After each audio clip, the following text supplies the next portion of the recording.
Welcome back to the MLS Show, myself and Ped. We're going to discuss FC Dallas, Ped.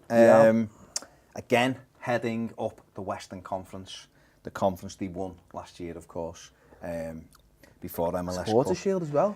Second in the Supporter Shield last year, of course, the New York Red Bulls. So they were excellent last year. Oscar Pareja continuing that very much so this year. Played Chicago Fire. Before I go into a little bit about Dallas, we'll do a little bit at the end. Played Chicago Fire over the weekend, won 3-1. And your whistling feet, man, with your play of the week. What can you say? Incredible. What a player that man is, and not just him, no, but they've got players to complement him, haven't they? I know they went to Seattle, got absolutely battered, 5-0, but which was a shock. But when you look at the team, it was pretty much strength, wasn't it? very much under strength, and that was the coaches looking at 2 games in quick succession and thinking, well, I need to use my whole squad. Yeah. He's been quite sensible there. I know the top, but he knows how it works. He knows the system. He knows that MLS is not, it's not. You can't go every game. No, you can't. You can't. You can't. You can't do that. And if you sometimes you've got to make a decision, and he made the decision. And listen, they got destroyed, but they've come and beaten Chicago Fire quite easily, but got all the best players. I mean, it's a strange one because maybe if you'd flipped it, you might have said, well, they might have been good enough to beat Chicago Fire with those lesser players and gone up there, but you don't know who's injured, you don't know who's struggling with fitness and stuff, so he took that decision. But they've won 3-1, and when you look at the goals, I mean, the first 2, the ball by Castillo, the little Rabona, he's got that. Header from Ruti. The header's beautiful. Yeah. As an Englishman growing up watching English football, that's what you love to see that. But the cross, I mean, what I loved about the cross was, he goes to beat the man. He has the strength to hold him off. Yeah. And then he does the little Rabona, and it's not just for show. It's for it's done. It's done perfect, and it's a great goal. Absolutely great goal. And this is a lad who could easily, I think, be playing in Europe.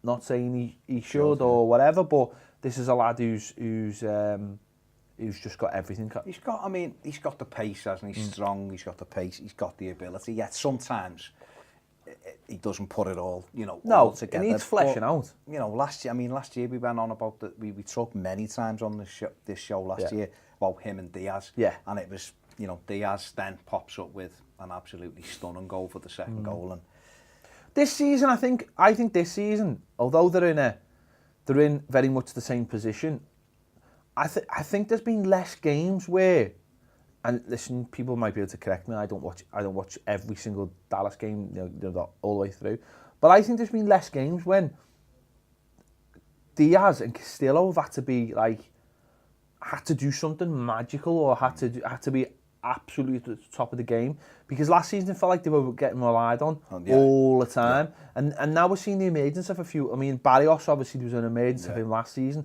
and now I think we're seeing it's spread round. It's getting round a little bit. Because Tesho Akindele, he started the season really well, scoring goals. Ruti has been in and out with goals. You've got Kellen Acosta there as well, another youngster. I think you're right. I think last year it seemed every week we were just talking about Diaz and Castillo, and then obviously Barrios was in there as well, but they were the main 2. I think you're spot on. I think this year it seems as though other players are getting them through them games as well. And that's really important because, and I'll tell you why that's really important, because when it got to the playoffs last season, they fell down because the magic that was needed wasn't always there. And obviously it was a long season, and you're going into the playoffs and you're relying on players who've been doing it for you week in and week out.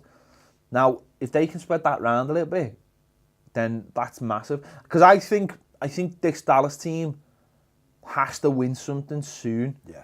If it was to win MLS this season, the MLS Cup, I'm not saying it would become a dynasty or a dynasty, but it has the potential to be up and around it all the time. Whereas if they keep going without winning trophies, then there's the possibility the team could break up as other people come sniffing around them, or European teams come, or big South America. I mean, we always forget that because we're Euro snobs, but we always forget if big South American clubs come calling for some of those players to take them back, then there would be a big temptation for those players as well. I mean, there's a big Colombian influx. I mean, obviously Oscar Pereira took over in 2013. I just threw a few facts down here as well. Obviously won the Western Conference in 2015 last season, runners-up in the Supporters' Shield. You know, the players they've got: Castillo, Diaz, Acosta, Jesse Gonzalez, the keeper, Barrios, Carlos Carrezo, all exceptional players for me in MLS, you know. They've got 6 homegrown players in that squad. They've, I think, 11 players I was reading today have come through their youth team to sign contracts with the first team, right the way through.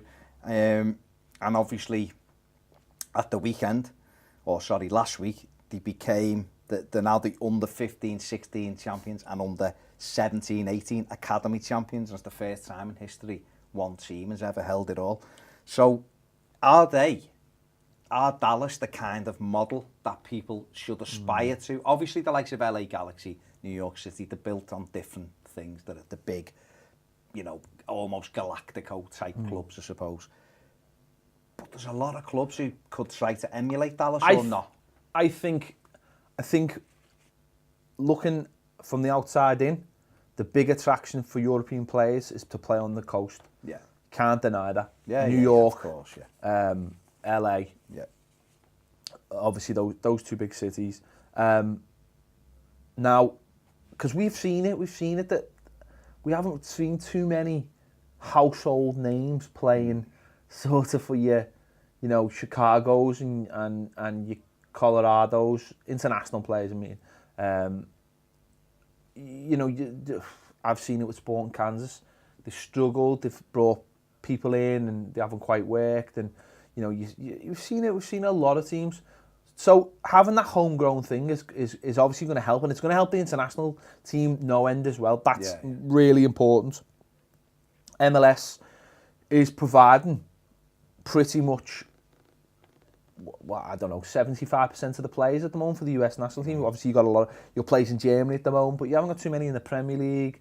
Okay, you might have like 1 in the Premier League, 1 in France. You know, occasionally have maybe 1 in Italy, and I know there's 2 or 3 in Germany, bobbing around, not really playing for the top end teams.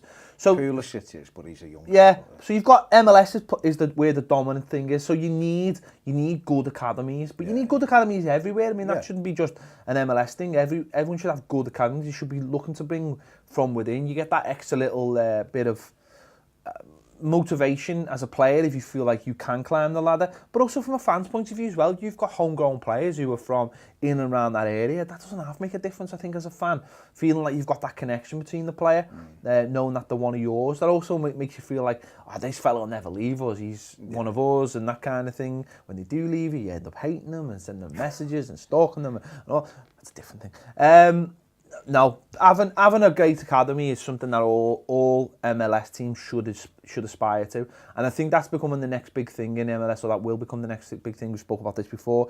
They broke the ground on the National Academy last week, and I think we'll see more and more of that. And don't forget that in terms of academies, the academy system, you know, the US wouldn't be that far behind England if it started implementing these things now, because don't forget, in England we've only had a national centre for 3 or 4 years, if that, and really it hasn't even worked yet. The England team don't even use it properly yet. The club academies, 10 years, 15 years we've had them. We're not even sure if they completely work yet, but we're starting to control our own destinies in that terms. If MLS could jump on that now, they will have a run on a lot of other countries as well, because it's a big thing.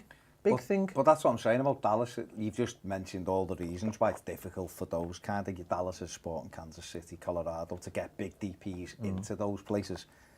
But they've done it a different way, haven't they? They've got young South American players, you know, your Castillos, your Diaz, Barrios, you know, Carlos Cuevo. Is that a model that other teams then who in the less, say for someone like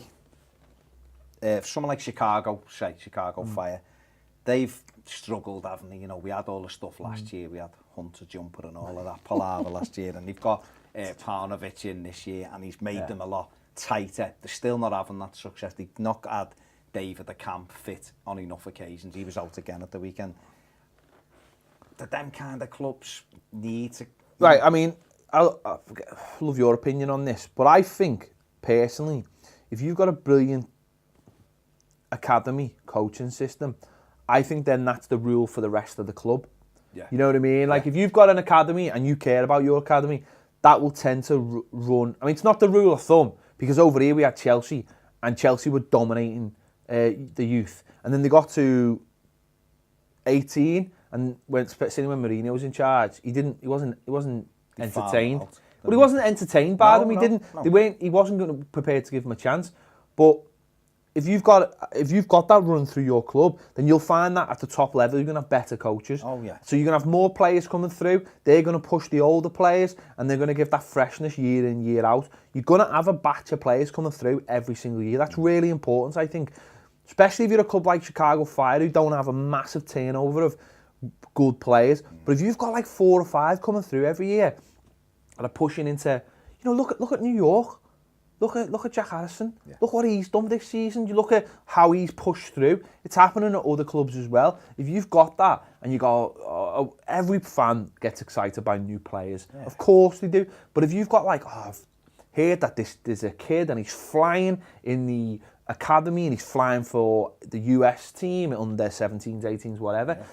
But if he's flying, Klinsmann will probably give him a go. If he can find out he's got a German passport. But I just think that will help a lot of these clubs that are seemingly struggling for recruitment, and it'll also help create a superstar, won't it? If you've got players coming through and they're getting that run, they start learning about how to play the game, the development's better, the technique's better.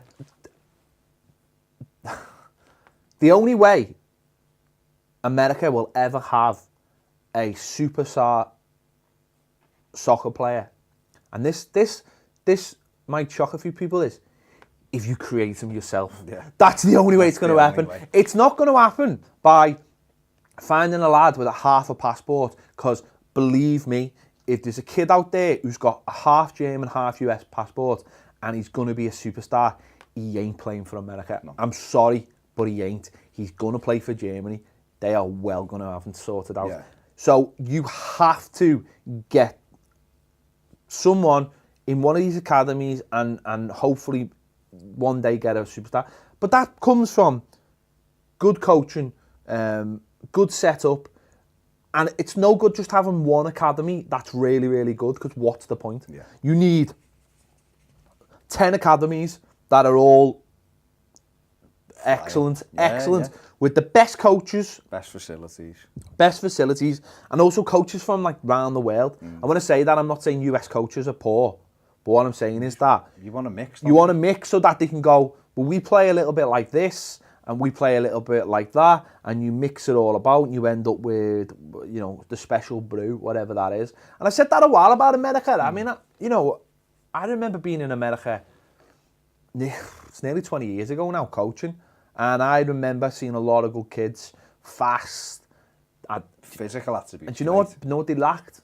Every time they got in front of the goal, they smashed it as hard as they could, and they just lacked that finishing skill, quite literally. Yeah. They lack that little bit of finesse, and I think we see that quite often. Like you said, the physical, they're always in the game. They lack that little bit of finesse. I think this mightn't sound the correct phrase, but it's football intelligence at times, just because of being brought up European style. Yeah. Obviously, in Europe and South America, football's the number one. So you're taught that from a young age. Do you know what that is as well, though? That's been exposed to other kinds of football, which Yeah. America is starting to do now. You know, 5 or 6 years ago, people were struggling to get Premier League games. They were struggling to see German games. They were struggling to see Italian games. Struggling to see French games. They were struggling to see MLS games. Well, they will have been. They were struggling, and now everything's on the plate. Now everything is there to be watched, and they're all getting football educated, and they're all seeing all the parts of the games, the good and the bad. And the bad is sometimes not bad, sometimes it's good. It's having that football brain, knowing when to kick someone up in the air. It's part of the game. As more kids are dipped into the well, they will see so much. And again, I don't like to say this, but it'll be beneficial for more American kids for their hero to be Messi than it will be to be Clint Dempsey. I know a lot of people might want to hear that, but it will be. Because, and it's the same here. I'm not being disrespectful. It's the same here. The amount of kids we see knocking around the streets of Liverpool wearing Messi shirts and Ronaldo shirts is ridiculous. Is ridiculous. You know, if a kid gets to take him to a shop, I bet you most times if he was offered a Liverpool or Everton shirt compared to a Barca or a Real Madrid shirt, he'll take the Barca shirt or that. It's sad, but then they're gonna try and emulate him. Exactly, and that's the difference. That's what it's about. That's the difference. If you've got kids on the streets emulating Messi rather than emulating Clint Dempsey, I think that's a good thing. You know, I do think that's a good thing. Christian Pulisic, he's the one that's attracting a lot of interest. Done well for BV, but for Dortmund. Yeah. He's been exposed to that other style. So he's got all the American attributes. He's fit, he's strong, he can run around, and he's got that bit of finesse from the gym. And this is why that's helped him. This is why Jurgen Klinsmann didn't want those players to come back to MLS. He didn't want Clint Dempsey to come back to MLS. He didn't. But we need them in MLS as well. No, but he didn't want Bradley to be in MLS. I'm sure a lot of people would have liked Landon Donovan to sign for Everton. We would have. I know that. Look at France, right? France doesn't have many of those players who play for the international team playing in France, and yet they've just been beaten very unlucky to be beaten in the final of the European Championships. Now their league is good. It's a good, honest league. All right, it's not necessarily full of household names. Okay, we know there is a Paris Saint-Germain. We know there's a few at Marseille, but they move up, then move out, and then come back. And I've said this for years, that should be the way MLS does it. But Dempsey did do it right then. He did move out and experience and come. He's gone back at still a decent age. I've got no problem with the Dempsey thing. The problem I've got is it's trying to get. I think you've hit the nail on the head already. It's having European coaches as well or South. It's mixing it all up. To be fair, it's just having enough quality in the league. But these academies, and Dallas is showing it. Full circle. Dallas is showing. You have the academies, the players get into the team. You don't need a lot of these big name DPs in and a lot of money. You can spread the money around maybe as well. Yeah. Make it feel maybe a little bit more harmony within the squad by not having so many big DPs. And you can achieve. And players know they'll get a chance, and that will help ultimately. But when the time comes, these big names will probably want to move away. But Dallas might have the replacement sitting there. And that's how it's supposed to be. That's what it's the Ajax way. The Ajax way. Well, that's it. And then obviously they've got the stadium renovations going on at Toyota Park, and there's a National Soccer Hall of Fame opening in 2018. So they're very much go to Dallas. They're very much geared up for Dallas. Be a bit. We're roasting today. I've been to Houston. I've been to Houston. So if Dallas is anything like Houston, a bit off. I nearly died in Houston. It's a long story. Leave it there. Yeah. Let us know what you think in the comment section below. Is Dallas the model? They're doing exceptionally well at the moment. Obviously, the youth champions as well. Are they the model that a lot of MLS clubs should follow? Or have you got a different model? Or do you think it's all about DPs? Let us know in the comment section below. Look out for our next video. Chicago Fire. Over the weekend, 1-3-1. And your whistling feet, man, with your play of the week. What can you say? What a player that man is, and not just him though, but they've got players to complement him, haven't they? I know they went to Seattle, got absolutely battered, 5-0, which was a shock. But when you look at the team, it was pretty much very much under strength, and that was the coaches looking at have been good enough to beat Chicago Fire with those lesser players and gone up there. But you don't know who's injured, you don't know who's struggling with fitness and stuff. So he took that decision. But they've won 3-1, and when you look at the goals, I mean the first two, the ball by Castillo, the little Rabona, he's got that. Header from Rusi. The header's beautiful. Yeah. As an Englishman growing up watching English football, that's what you love to see that. But the cross, what I loved about the cross was, he goes to beat the man. He has this. Welcome back to the MLS show. Myself and Ped. We're going to discuss FC Dallas, Ped. Again, heading up the Western Conference. the conference they won last year, of course, before MLS Supporters Cup. Shield as well. Second in the Supporters Shield last year, of course, the New York Red Bulls. So they were excellent last year. Oscar Pareja continuing that very much so this year. Played Chicago Fire. Before I go into a little bit about Dallas, we'll do a little bit at the end. Played Chicago. Them to hold him off. Yeah. And then he does the little Rabona, and it's not just for show. It's for it's done. It's done perfect, and it's a great goal. Absolutely great goal. And this is a lad who could easily, I think, be playing in Europe. Not saying he should or whatever, but this is a lad who's just got everything. He's got the pace, hasn't he? He's strong. He's got the pace. He's got the ability. Yet sometimes he doesn't put it. Games in quick succession and thinking, well, I need to use my whole squad. Yeah. He's been quite sensible there. I know the top, but he knows how it works. He knows the system. He knows MLS is not, it's not. You can't go every game. No, you can't. You can't. You can't do that. And if you sometimes you've got to make a decision, and he made the decision. And listen, they got destroyed, but they've come and beaten, Chicago Fire quite easily. But got all the best players. I mean, it's a strange one because maybe if you'd flipped it, you might have said, well, they might